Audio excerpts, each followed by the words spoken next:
They say the sharks of French Polynesia are happy and well fed. Guess I'm about to find out.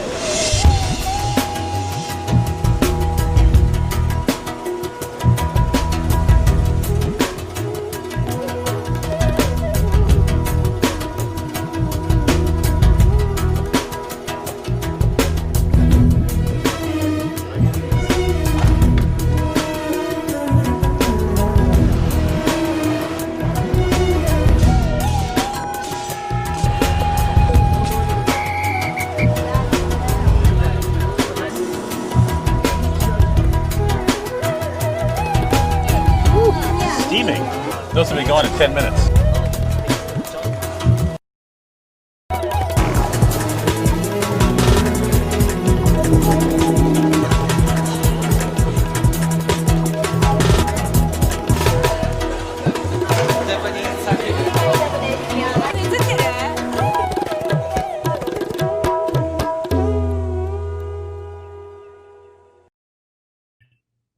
Good day and welcome to our 10th broadcast of I Was Just Thinking. I'm Rudy Maxa. I'm a travel journalist, a former writer with National Geographic Traveler for 17 years and a ex-investigative reporter in Washington, D.C. for the Washington Post. But somehow I got into travel, and here I am with a travel show. I am delighted. You're in for a big treat today. We have two great guests. My first guest is coming on in a moment. You can see him in the lower part of the screen. He's an author of a new book it's not a new book. It's a year old, but it's new to you. And if you haven't read it, you ought to get it. His name is Luke Barr, and his book is called Ritz and Escoffier. Those are two names you might recognize. Cesar Ritz, a hotelier, and a guy named Escoffier, who was known for cuisine. His subtitle of his book is The Hotel, the Chef, and the Rise of the Leisure Class. We'll explain that to you because this book is about, the beginning of luxury hotels. Hotels didn't always have a great reputation. And then came the Savoy in London, and Luke's going to talk about that. And following Luke, Max Brooks is going to join us. Max is, he's the son of Mel Brooks, but he is also the author of a number of best-selling books, including his first one called The Zombie Handbook, How to Survive a Zombie Attack, which, don't ask me, and Luke and I as authors have to be amazed that it's an international bestseller, and 20 years later, it's still being sold in airports around the world in I don't know how many different languages. For those of us who've written a couple books, that's pretty unusual and pretty accurate. And he's got a new book out as well. So we'll talk to him about that and talk to him about what it's like to research those books and travel. First, as we always do, we're going to begin with a bottle of wine, travel for 2 minutes with that. And I thought we'd start this week with a Lambrusco because it's summer. This is a wine that used to be like the number one selling variety of wine in the United States. It's Italian, obviously. It's red. And it used to be the rage in the 60s and 70s. It's fallen out of favor, but Lambrusco vintners have gotten a lot better at it. And I haven't had a Lambrusco in years. I have a friend in California married to a wine expert, wine critic, and she drinks only Lambrusco now at dinner. So I thought I would try one because can't remember the last time I've had a Lambrusco. Very pale red in color, as you can see. Not a Cabernet Sauvignon, not even a Burgundy, or obviously a Bordeaux. Slight fizz to it, but not champagne-y. Lambrusco is the name of the grape, as well as the region in Italy. There are actually 4 regions where Lambrusco grapes are grown. One is Emilia-Romagna, and the other is Lombardy. Now, Emilia-Romagna is very well known for lots of great things like Ferraris, Maseratis, Aceto Balsamico, prosciutto, and Parmesan Reggiano as well. Wine has been made in that region since the Etruscan times, and it still is being made now. What I like about this, and what I thought I would like about this, frankly, is it's a great summer wine. A slight fizz, you see no bubbles, but a slight fizz on the tongue, very fruity, great for poolside. Luke, you live in New York City. I'm sure you have a pool. So this is great for poolside drinking. There are several regions. This is from something called the Sabara region, which is considered to be the best. The vintner is Emma, E-M-M-A, down at the bottom. So for summer, pick up a Lambrusco and try it and see if it doesn't please you. And you can taste a little bit of Italy and the Emilia-Romagna region, which is so popular for all kinds of foods, not to mention a couple cars authors except Max Brooks can't afford. Okay, speaking of authors, let's welcome Luke Barr to the show. Luke, you wrote a book, and I interviewed you last year about it. And it was such a great interview. I wanted to bring you aboard this new webcast. Thank you. Thank you for inviting me, Rudy. I appreciate it. Thank you. I know you're working on another book now, and I'm sorry to take your mind out of that. Yeah, I know. I'm so deeply into the writing of my new book, my third book, that I can't even remember this book. You're going to have to tell me all about it, Rudy. Remind me what I wrote about.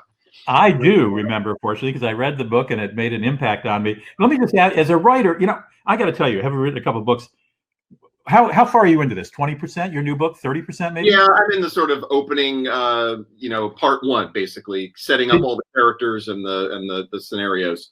Now, you wrote a book on Provence in 1970, so you've already gone through this. You're going through it again. Do you find, as I did, that I don't know, about 30 or 40% of the way through, you go, why am I writing this book? Who cares about this? Because you start to know the subject so well. You've been in it so deep. You think everybody, who cares about this? Did you have that? I haven't had that happen. I've had another version of that where it's like I've been talking and thinking and researching this material so long now, that I get to this point where I just have to actually write it. And then, it's very painful. I don't know about you, but I find writing to be. Yeah, these people who tell me they love writing, I say, yeah, have you ever written? Well, no, but I'm going to someday. No. Writing is awful. It's the everything worst. Before it and everything after it, pretty good. Yeah. Writing is a lonely thing. I used to, a long time ago when I lived in DC, I would teach an open university course on writing magazine pieces. And I would talk about how lonely writing is. And I would say, if we were all rich, we would hire 7 or 8 people, sort of an amen chorus behind us. And every time we finish a page, in typewriter back then, computer now, they'd break into applause and go, that is great. And you go, yeah, wait till you see the next one. Right. It's funny that some writers, my great aunt was MFK Fisher, the great food. Oh my goodness, your aunt is MFK Fisher. Wow. Yeah, well, my first book, which you have, my first book is called Provence 1970, and it's about my great aunt MFK Fisher and Julia Child and James Beard and all the other American foodies of that moment in the late 60s. In 1970, they were all in Provence at the same time, coincidentally. So I wrote a book about that. And the reason I mentioned MF is because she hated to read her own writing. She was a brilliant writer, and then after she wrote, she never wanted to read it again. And I am not like that. Like, once I've written something, I'm like, this is great. I love it. I'm very happy with it. Once I've done it, the actual writing part of it is less pleasant. So sometimes if it's really old and I read it, I'll go, gosh, that's sort of good. I was only 25 then, or 35. That's pretty good.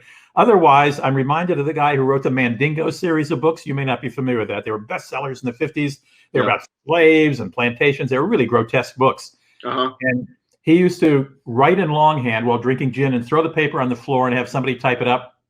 And somebody, when his books became enormous bestsellers, someone said, do you ever go back and edit? He said, does a dog return to its vomit? And I've never been able to get that.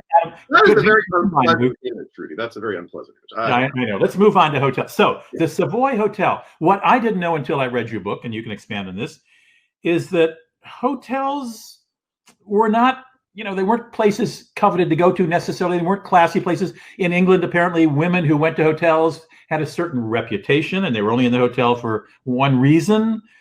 Yet these two guys, con men, you call them, and we'll talk about why in a minute. These two guys, Ritz and Escoffier, came up with this idea for a hotel. This is Luke's book, by the way, the cover. You can get it on Amazon anytime you want. Talk a little about how that came to be, how that came to happen. Yeah, well, there's a lot to unpack there, because, I wrote a whole book about, the invention of luxury, in a way, is what the topic of the book is. And these were two working class guys, one of them Swiss, the other one French, who'd been working in the case of Escoffier, the chef, in his uncle's kitchen as an apprentice starting at age 13, 14. Ritz, who was Swiss, came from a family of goat herders and farmers in the Alps, and then, worked in a restaurant as a waiter, again, age 13, 14. So these guys were not like well-to-do European aristocrats, but Ritz in particular, worked his way up, and he idolized that world, the world of glamour and wealth. And so fast forward to, they're in their late 30s, around 40 years old. Ritz gets a call. He's now sort of established himself running small hotels in the south of France and in Baden-Baden, Germany, and sometimes working in Switzerland. And he's just sort of gotten the financing together to open his own hotel in the south of France. And he's approached by Richard D'Oyly Carte, who is an Englishman who he'd met previously, who had just built the most modern hotel in Europe. So this is the starting point for what I'm talking about, for this idea of modern luxury. It starts in a way with technology. Richard D'Oyly Carte was a theater producer. He produced the Gilbert and Sullivan operas. He owned the Savoy Theatre in London. He was incredibly successful as a producer, making money hand over fist, and traveling quite a bit to the United States because there were traveling theater companies that were putting on these Gilbert and Sullivan comedies. And so he was traveling around with the traveling company, not to mention filing lawsuits against illegal theater groups in the United States that were putting on productions of these plays without paying for the copyright. So he was over here filing lawsuits. Anyway, as part of all that, he was traveling to these American hotels that had electricity, that had elevators, that had bathrooms. All right, now, and he was like, "This is the future of the hotel." Needless to say, so the hotels in Europe did not have any of these things. So he realized he was going to build this sort of technological marvel of a hotel in London. It was going to be called the Savoy, right next to his theater, and it was going to have American-made elevators, and it was going to have electricity, and it was going to have bathrooms in every suite, hot and cold running water, all things that, of course, we take for granted, but did not exist at the time in Europe. What year are we talking approximately? We're talking about 1889, 1888. He's building this hotel. Okay. He opens the hotel. But what he realizes is he needs the European aristocracy to show up at this hotel. He needs the glamorous people to show up at the hotel, and the best way to do that is to hire Caesar Ritz. And Caesar Ritz was catering to that crowd on their vacations in Europe, in continental Europe. So the French and German and Russian aristocrats and the English aristocrats were all coming to these hotels in the south of France, and to the Swiss Alps in the summertime, and into the Côte d'Azur in the wintertime, and he knew all these people. So Richard D'Oyly Carte decided to hire Caesar Ritz, and Ritz, he didn't want to do it because he had just opened his own hotel. But eventually he was convinced. He was paid an enormous amount of money. He was given total carte blanche to hire anyone he wanted and bring his own team in, this is really important because one of his main team members was Auguste Escoffier, who was this fantastic chef who was inventing very inventive, a whole, a sort of revolutionary figure in his own right. And so the two of them went to London to take over at the Savoy, and that's what led to that was the first step, I guess I would say. And it was a successful opening, and women came. But you portray these guys as a couple of Sharpies. What was going on there? I know we don't have time to go into the whole. Well, yeah, the reason to buy my book, people, you got to buy the book. Is there's a tremendous scandal in the middle of it. So this goes back to why I wrote the book to begin with. I was an editor at Travel and Leisure magazine for many years. The features editor. Features editor, right? Of course, I'd heard of Caesar Ritz. I knew that Ritz, the word Ritz came from a guy, and he was a Swiss guy, and he was, I knew that, and I knew Auguste Escoffier was a chef. But first of all, I didn't know that they'd been business partners together, and that they had gone to London and opened the Savoy, and then after getting kicked out of London and being accused of all kinds of financial crimes and fraud, left and went to Paris and opened the Ritz in Paris. So I was like, if I don't know this, I'm an editor of Travel and Leisure. Like, nobody knows this story, even though it's not a secret. It's like you can find it on the internet. There's not like any, but no one had done the story. No one had written the book. So that was the origin of the idea. I don't know that I would agree with that they are con men. I guess I think they were sort of working class, striving guys who kind of came from the the outside, and they were looking in at this world of glamour and luxury, and they kind of reinvented themselves in the process of inventing this hotel. And so they started acting like they owned the place, is really what it amounts to. They were running the Savoy. They turned it into this amazing success. It was the place to be in London in the 1890s, and there was a lot going on in the 1890s in London. Let me tell you, politically, culturally. You mentioned women coming out and eating in public in restaurants. That hadn't happened before. Really? All these things were happening. And so they were like, well, we made this thing, it's a success, which they really did. And so was it any wonder that they let their friends send them a bottle of wine? Oh, let my friend, who's also my doctor, just sign his check and open a line of credit for him.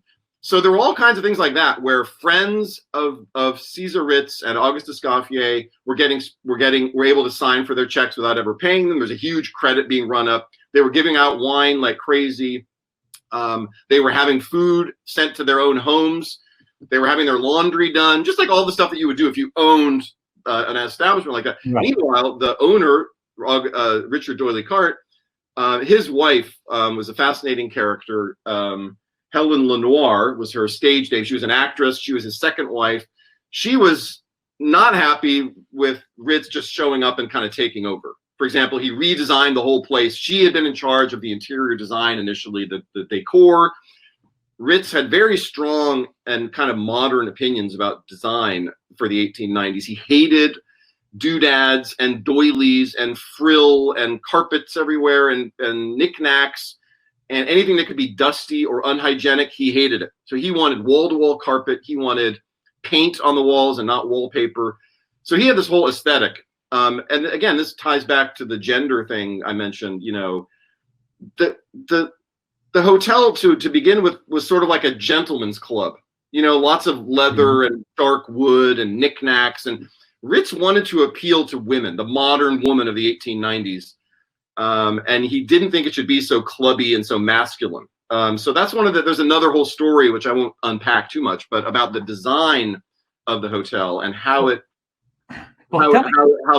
design, and he was really, you know, I'll just tell one brief anecdote about lighting. And he was very, very interested in lighting. And it's funny, you know, setting up for this video call, I was like, oh, I have to set the frame of my camera. I have a lamp here, you know, making sure that, you know, we're all kind of like a little bit knowledgeable now that we're doing this about what color light are we supposed to use. Well, anyway, Ritz, when he was opening the Paris Ritz, he did a series of experiments with his wife, Marie Ritz, where, you know, they had lamps and lampshades, and he was trying to figure out what is the exact color of the lampshade that is most flattering to a woman eating dinner at my restaurant, because there were little lamps on each table. Mm-hmm. And he went through a whole series of experiments with his wife, and finally decided that the perfect sort of insert color for the lampshade was a pale apricot peach color. And that was what brought out the beauty of his wife. Amazing. Well, we've got, what do we have? We got about 7 minutes left. Oh, sorry. I'm sorry. This is what happened. No. This is great. Luke, don't apologize. This is great stuff. Okay. Did it have an impact around the world on hotels? Did other hoteliers come and go, whoa, this is the future? I mean, it seems obviously the Ritz name is living on. It had an enormous impact. I mean, this is actually in a way, the cause of the scandal that's in the middle of the book is because of this very success. Ritz especially was being approached by all kinds of other hoteliers. Mr. Adlon, who started the hotel, or was initially a restaurant and then a hotel in Berlin, I'm sure you know him.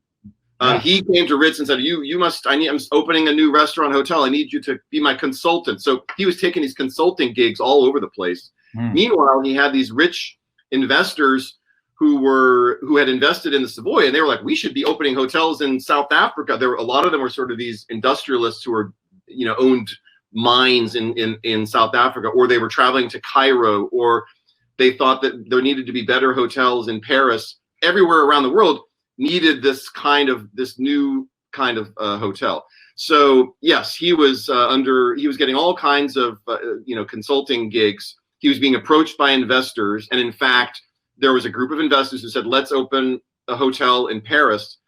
And when Richard Doyley Carte found out about this, well, here's this guy who's whining and dining his investors to open a new luxury hotel in Paris, instead of opening a hotel for our hotel company, because Ritz had gone to Rome and opened a hotel for the Doyley Carte Hotel Company the previous year. Anyway, so the success and the influence was tremendous. And, there are anecdotes of wealthy aristocratic types showing up at these hotels and then deciding to hire the same architect who had designed the hotel to work to do the design on their own country house or their own homes. So it was kind of spreading an aesthetic around as well. Is it fair to say that the expression putting on the Ritz did not exist before the Savoy?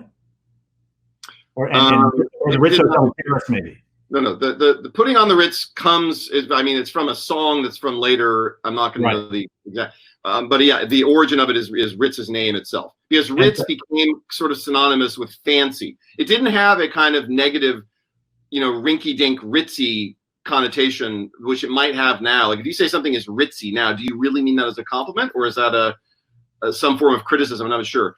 But originally, Ritz Carlton thinks it's a compliment. Yeah. Well, anyhow, yeah. So, just one final point on to me, the most fascinating part of this is the character of these guys. And for a working class guy like Ritz to, in 1898, go to Paris and opened what was going to be the best hotel in Paris. Mm-hmm. By the way, the other fancy hotel was the Bristol at the time. Mm-hmm. I think it had literally 4 bathrooms in the entire hotel, and it had 500 rooms. I'm making up the numbers, but it's something like that. Right. Whereas this really was going to be modern and new. And for him to put his name on the front door, the Hotel Ritz, that really says something right there about the cultural shift that's happening. That a guy like Caesar Ritz, who is, like I said, a self-made man, the Ian Schrager of his day, the impresario, but not a fancy guy, a guy who's completely self-educated. Mm-hmm. There's an amusing scene that I describe in my book where Ritz is touring around Rome and he's looking at all these sites and he realizes he doesn't know the history of Rome or the Roman Empire or what any of these buildings, what the significance is. He's not an educated guy and he kind of hates himself for it. So anyway, the psychology of Ritz himself, I think, is fascinating. And like I said, the fact that he put his name on the front door, and then, not to give too much away, but and then has a nervous breakdown when he goes back to London, from which he never recovers. In a way, it's a tragic story. They go back to London a couple years later, and they open the Carlton Hotel. And events transpire, and Ritz has a nervous breakdown, and he ends up spending the rest of his life in, sanitariums in Switzerland or whatever. So anyway, that's it's a great saga. The book, again, my guest is Luke Barr. He's the author of a book that came out last year, but you can still get it on Amazon. It's called Ritz and Escoffier, subtitled The Hotelier, the Chef, and the Rise of the Leisure Class. It's a really interesting look at changes in society in the late 1800s, as exemplified or personified, might not be the right word, but by this luxury hotel, the Savoy, which is still there today, and the theater is still connected to it, and they still have shows in there when there's not a virus going around. And Luke, you've been interviewing you're up to date much more than I am about the world of travel, obviously, with this show. So what is the deal? When do we get to travel again? That's the most often asked question. I think everybody asks me. I was chatting with someone this morning who's in Paris, and he said, "Hey, shouldn't you be doing a research trip for my new book?" And I was like, "Well, I have to write my book. I'm not doing another research trip." But anyway, I can't even go to Paris. Right? I'm not even allowed to. We are on the don't invite them list of most countries in the world right now, because look at our numbers. Despite votes from some that America's the greatest and we're doing it, we are the pariahs of the world right now, health-wise. And I don't know. I'm hoping. I have granddaughters who live in London, but they've spent the summer spending the summer in France, and I hope to get there to see them. I haven't seen them since January. Yep. So I'm very anxious to go. I know we can't go to Asia. We can't. South America's pretty much off limits. I think we go to the Caribbean a little. I don't know, but I sure. It just depends whether this all comes roaring back in the winter and we're even still pariahs. It's a tough one. It's a tough one. Can you tell us in 1 minute what happened to Escoffier? Escoffier, so then he actually ended up having a very successful career at the Carlton. All throughout the early part of the 20th century, all the way until the 20s, he was the chef. He was the epitome of the French chef for the English-speaking world. And at some point in the story, I guess it's around the time they get kicked out of the Savoy, and then they move to London, and they're designing and building refurbishing that building. Escoffier's got a bunch of time on his hands, and he decides he's going to finally write the damn cookbook that he'd been wanting to write. And so he does, and he ends up, he starts off by thinking, I'm going to do a cookbook that's just going to be the recipes that I invented. He was a very inventive guy. He invented, peaches, melba, all the kind of famous things that he invented. But then he realized he couldn't just do a cookbook of his own recipes without explaining, like, how do you make a chicken stock? How do you make ice cream? Whatever. So he ended up doing a very encyclopedic 5,000 recipe cookbook, which really was the sort of codification and modernization of French cooking at the turn of the century, which had an enormous impact all the way through the 20th century. Chefs, all the way in the 1950s and the 1960s, if you worked in a restaurant, in a French restaurant, you were learning Escoffier's techniques. Right. And the book I'm writing now about Nouvelle Cuisine and the shift that happened in the 1960s and 70s in cooking really is about the chefs kind of rebelling eventually in the 60s and 70s against Escoffier, or at least wanting to build on it and say, we don't have to just keep making the duck à l'orange again. We can do something different. We can invent a whole new dish if we want to. That was the idea of Nouvelle Cuisine, that the chef was an artist, an inventor. Right. And so that's the book I'm working on now. So in a way, my current book is almost like, in a weird way, a sequel to the Ritz and Escoffier story, and a sequel to the Provence 1970s story, because it's back in France and it's the 1970s. That's what I'm working on. Do you have a title? Do you want to share it or no? You don't have to. No, I don't have a title. Okay. I have a working title, but I need to come up with a better title. So I'm working on that. Was there any movie interest in Ritz and Escoffier, the book? Yeah, it's funny. There's always a lot of movie interest and TV interest in that. I would think it'd be a great series. It's been optioned. That's a start.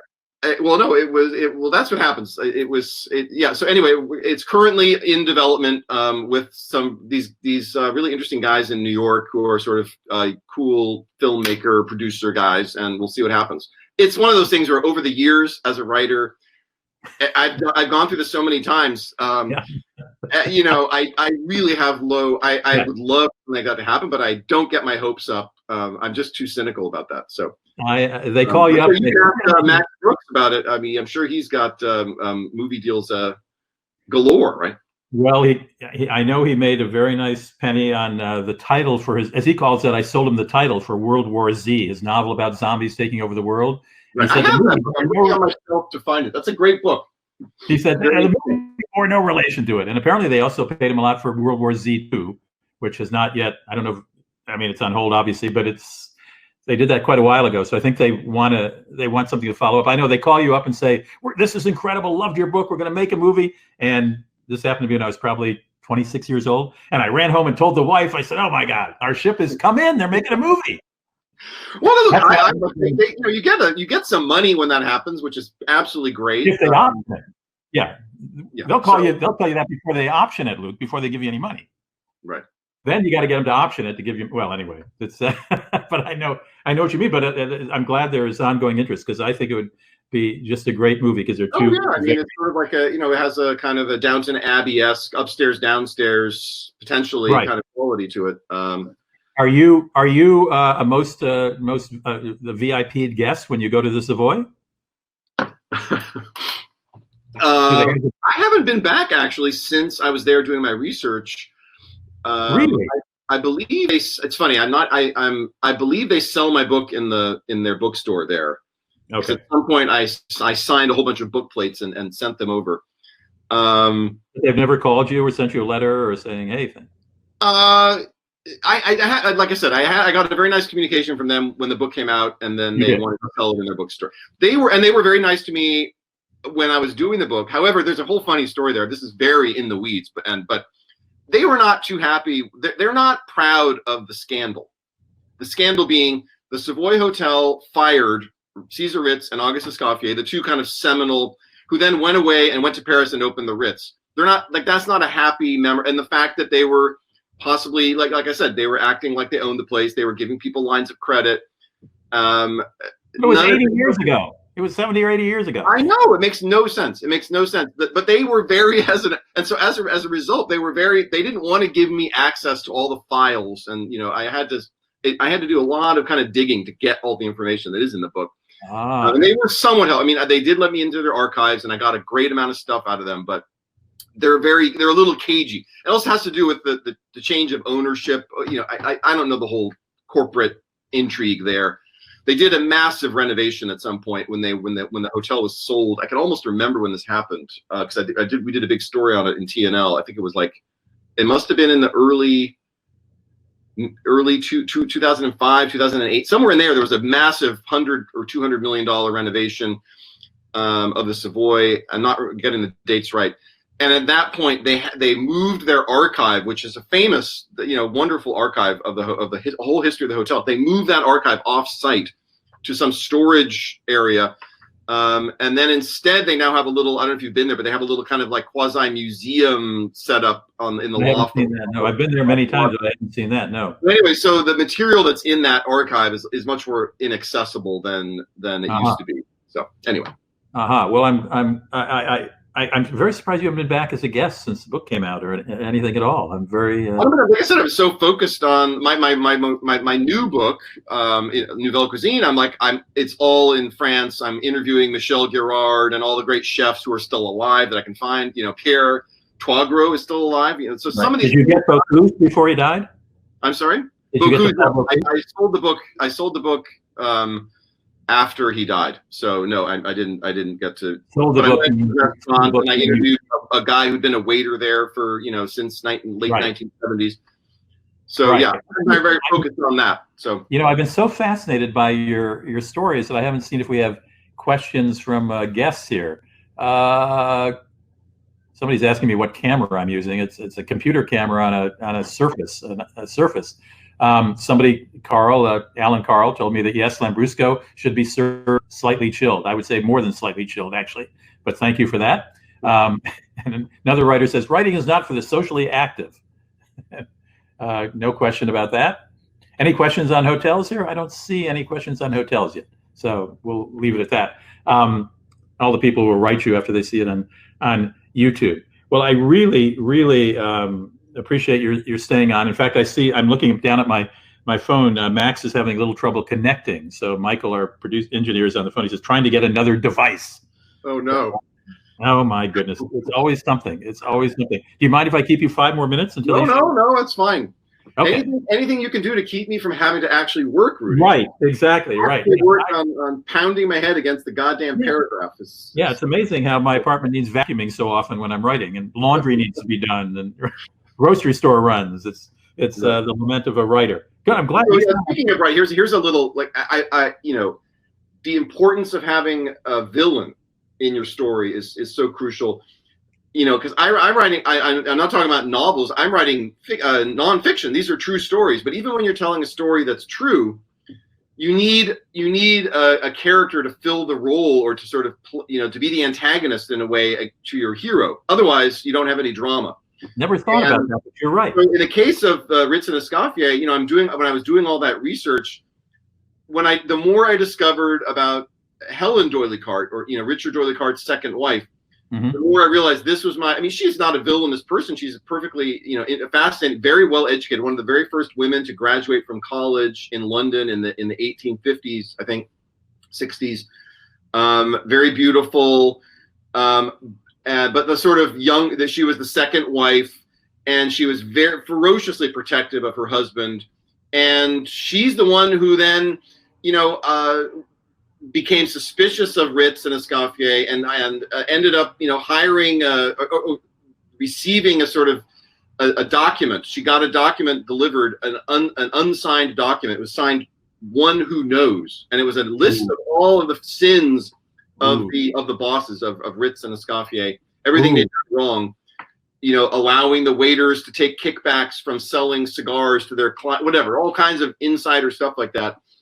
And then she ends up, they hire a private detective to follow Escoffier around as he's meeting with wine dealers and so forth. So with Helen, I had my sort of the villain, which is crucial. And in my current book about Nouvelle Cuisine, I have the best villain of all time. I'm just fantastic. Restaurant critic? I'm sorry? A restaurant critic? A food critic? Yes. No. Oh, good. Don't tell us anymore. Okay. Max is ready to come. I just want to ask one more question. Alex asks, why does the Savoy Court, that is the way you enter, there's a private drive that you enter the Savoy and have the only right-hand driving in the United Kingdom. You have to enter on the right side instead of the left side. Why is it? You know what? I don't know the answer to that. And the truth is, my book, it takes place entirely between, it's in the 1890s. That renovation happened later after my book ends. So there was an addition, and they reformatted the entrance to the side right off the Strand. It used to be that you entered from the other side. The river side? I don't know exactly how that happened because I didn't end up writing about it. We stumped the author. The book is called Ritz and Escoffier, subtitle, I have to always look at the Hotelier, the Chef, and the Rise of the Leisure Class. And Luke Barr is the author. You can find it on Amazon. And Luke, you've been great to stay a little longer. I really, really appreciate your joining us. Thanks so much. Good luck on your new book. We'll have you on for that. Thank you for having me. Take care. Bye-bye. Bye-bye. And let's see if we can bring Max Brooks up here, another author. Hello, Max. Can you hear me? Hello, Rudy. I can hear you. Can you hear me? I can hear you, but I can't see you live. Have you hit that little camera button on the upper left-hand corner? There you go. There we go. Say hello to Max Brooks. I teased you at the beginning of the show, but let me tease you again for people who might have joined late.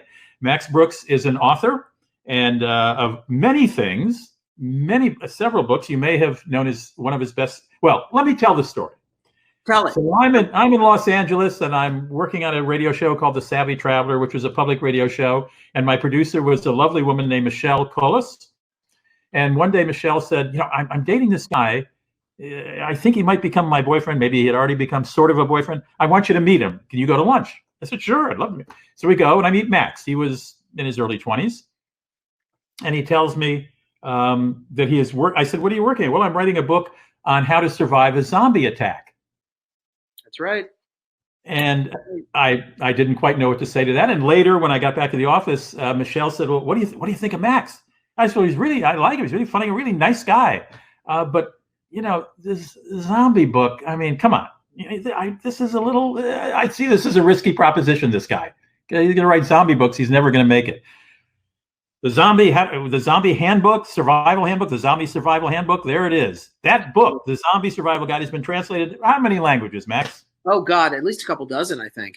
And it's still, is it still being sold everywhere? I think I see it on here. Yeah, it's keeping the lights on. And when did it come out? 2003, I think. 17 years. And I was going, don't get involved. I didn't say don't get involved with, but I said, watch this guy. I don't think he's ever really going to be able to make a living. This book has been the gift that keeps on giving to a writer. And then he wrote a novel called World War Z, which became a huge bestseller and became an enormous. Was Tom Cruise the star of that? The other one, Brad Pitt. Brad Pitt. Yeah, those two I get confused because I'm not a woman. Brad Pitt starred in that, and it was a huge movie.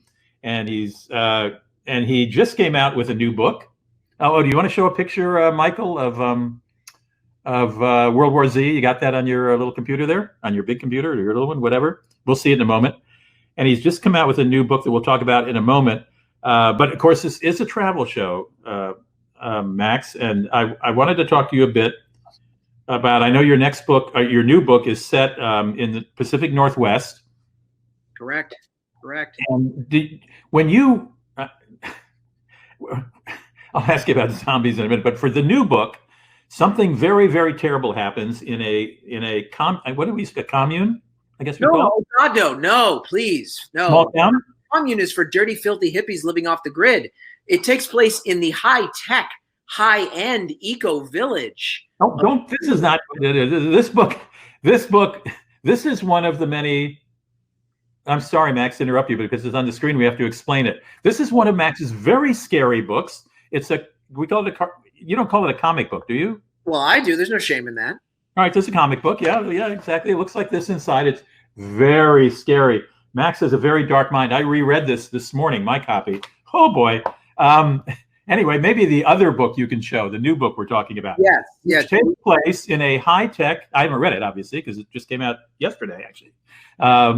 Takes place in a high-tech small town, because small towns are scary places, aren't they? Well, it's not even a town. It's more of just a bedroom community enclave of 6 homes, and they're nestled in the Cascade Mountains. And Wi-Fi and Amazon drone deliveries technology allows them to live like the Upper East Side of Manhattan with all its comforts, but in the beautiful, pristine Pacific Northwest wilderness. And it works until Mount Rainier erupts, and they are completely cut off and forgotten, and realizing they have to not only deal with winter, but a pack of very big, very hungry Sasquatch creatures that look at them as dinner. And these very well-educated, very well-spoken, very highly paid David Sedaris fans don't know how to change a light bulb. So if you're going to boil the book down into something, it would be Fran Lebowitz and Ira Glass versus Bigfoot. And here is the book. Devolution is the name of the book, a first-hand account of the Rainier Sasquatch Massacre. And, I saw, when I was doing research on you coming on, Max, I saw a couple reviewers refer to it as nonfiction. Have you seen that? I have not seen that, but let me tell you, I put enough research into this thing that it could almost classify as nonfiction. Well, that's what I want to ask you in light of travel. Did you go up and spend a lot of time in that part of the United States? You live, you should say you live in Venice, Venice, in Los Angeles, by the ocean. So did you go up there? The Pacific Northwest is what inspired me to write this book. I love the Pacific Northwest. I love Washington State. We have a group of friends, very close family friends that we vacation with every summer, and we go up there and we go to the San Juan Islands or we go into the Cascades, and it's so beautiful up there. And years I keep thinking, I've been scared of Bigfoot my whole life, and here I am in his backyard. I got to write myself a Bigfoot book. But you just said how beautiful it was. And this is, I'm sure, because I know how you write, even though I haven't read this book, which is unusual. Usually if I talk to an author, I've read his book.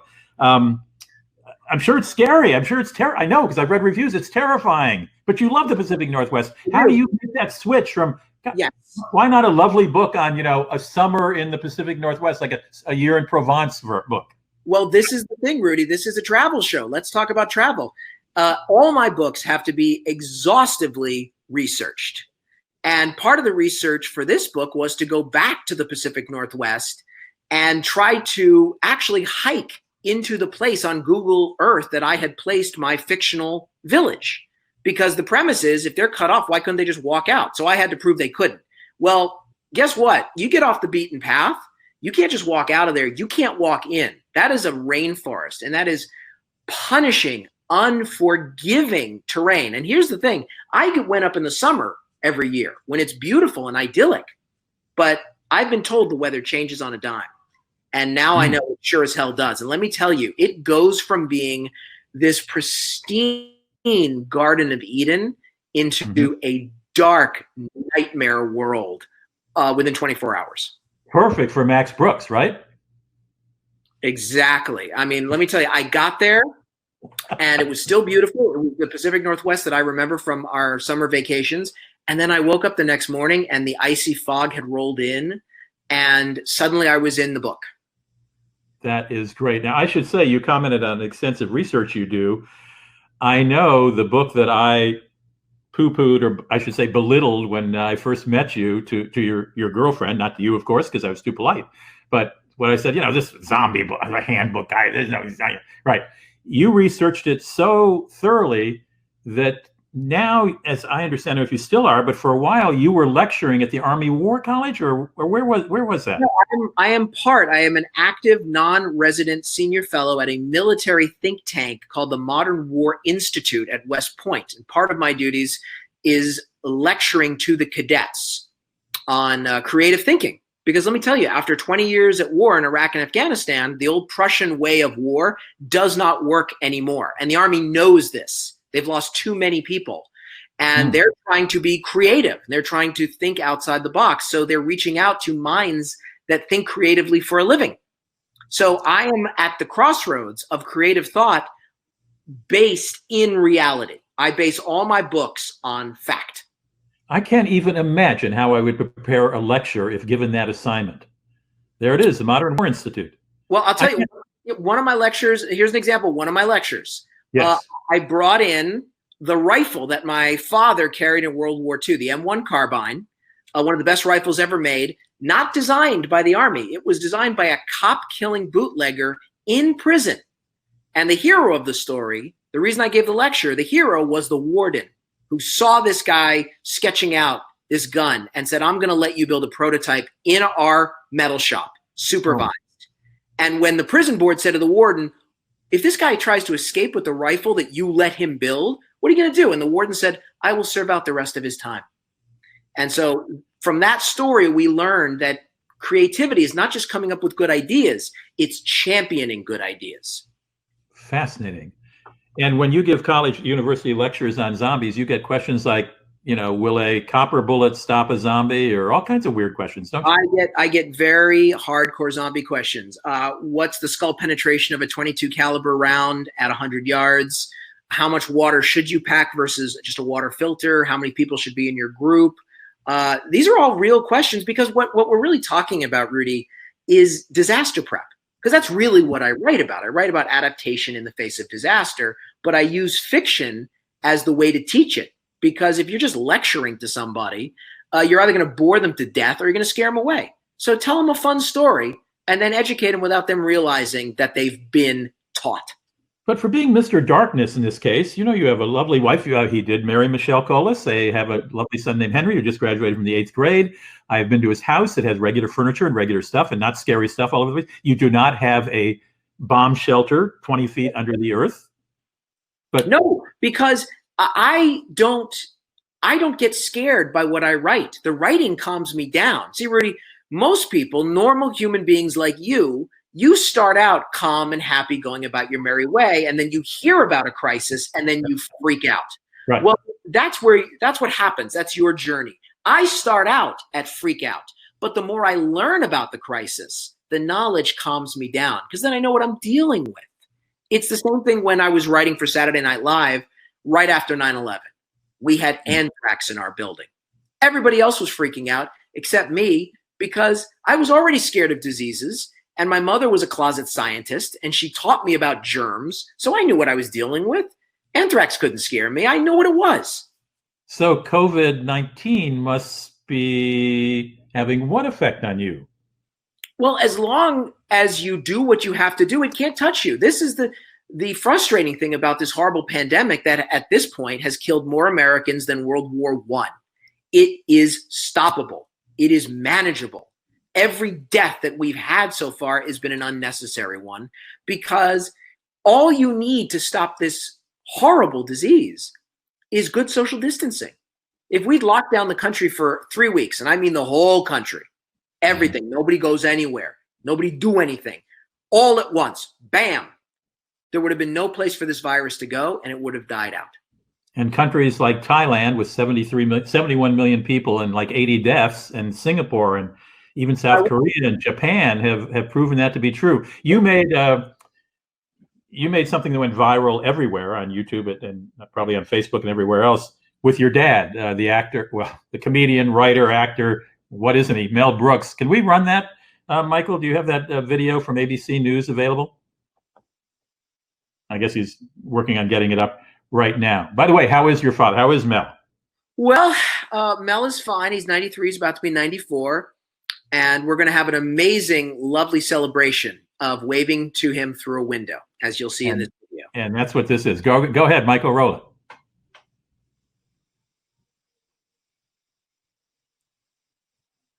Yes, that was me when I looked very different. We'll get the volume on in a moment, I think. There we are. There. That's me. Can we get volume, Michael? Can we get volume on? Sound? There's my dad. You're talking through a plate glass window. I'll narrate. I'm saying that, listen, if I get it, I'll be okay. But if I give it to him, he could give it to Carl Reiner, who could give it to Dick Van Dyke. And before I know it, I've wiped out a whole generation of comedic legends. So you got to be safe, and you got to think about who you can infect, not just getting infected. And my dad says, go home. And I say, okay, love you, Dad. And 16 million people saw that. And they're still watching it, and it's still good advice. Right. It is, because this is not just about you getting infected. It is about you infecting people. And there's me in my attic where I write. Right. Right. So you have you, I mean, do you rarely go out now except to see Dad maybe, or through the glass? I rarely go out. Whoops, we lost your sound. Oh, we lost your sound, Max. Hang on just a second. I know, I can't see anything either. Hit your microphone again, Max. See if you, maybe it got turned off up top there. Can you hear me? Yes, we can hear you now. I don't go out if I don't have to. Okay. I order food in and we disinfect it. All our leafy greens have come from my garden that I'm growing myself. And whenever we see my dad, it's through a window, just like in that video. And he's social distancing as well. He's social distancing as well. We got to be safe. We got to really think about this, because at this point, if this were a war, our government has not only just surrendered, it's apparently joined the other side.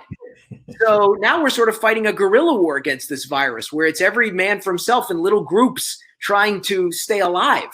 Sounds like a novel for Max Brooks. Yeah, it's Red Dawn for COVID-19. Right, exactly. All right, so, but generally, you do like to travel. I love to travel. Oh, my God.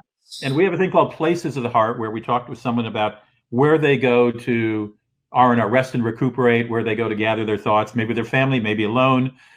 Pico Iyer goes to who lives in Japan. The writer goes in some ashram in Northern California by himself, leaving his wife at home.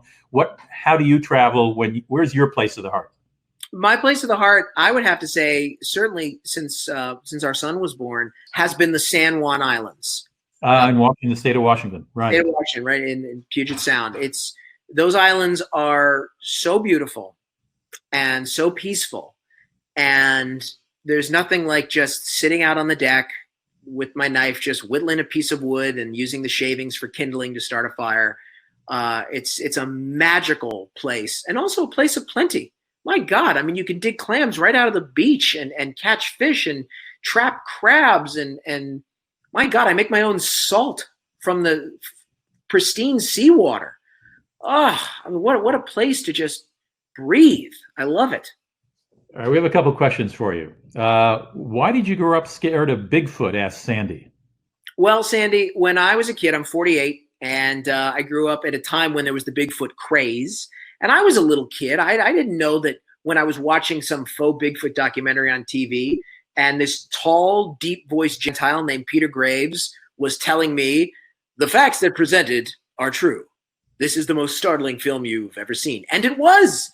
And Sandy, I literally saw a scene. I'm sitting in my house, post-war, World War II home, plate glass windows, surrounded by trees, just shaking in the darkness, rustling in the darkness, watching a Bigfoot recreation documentary of someone watching TV, of a big hairy fist smashing through the window trying to grab her.